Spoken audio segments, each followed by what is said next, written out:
bizakorera ntibahari abasivile ntibahari no mu ishuri ntibahaba no mu rusengero barahari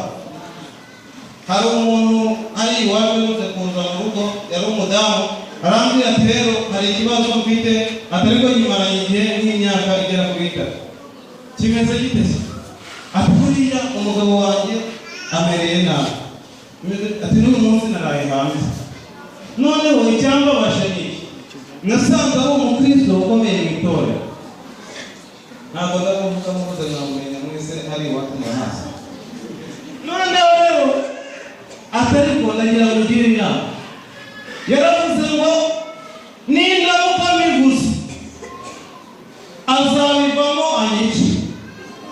oya ubwo abirimo cyane na oya ngo nindamuka mbivuze ngo azahita bireka hanyuma anyice ndavuga ati rero n'ubundi yabivuyemo kera ahubwo wowe n'ubundi niba ari ugupfa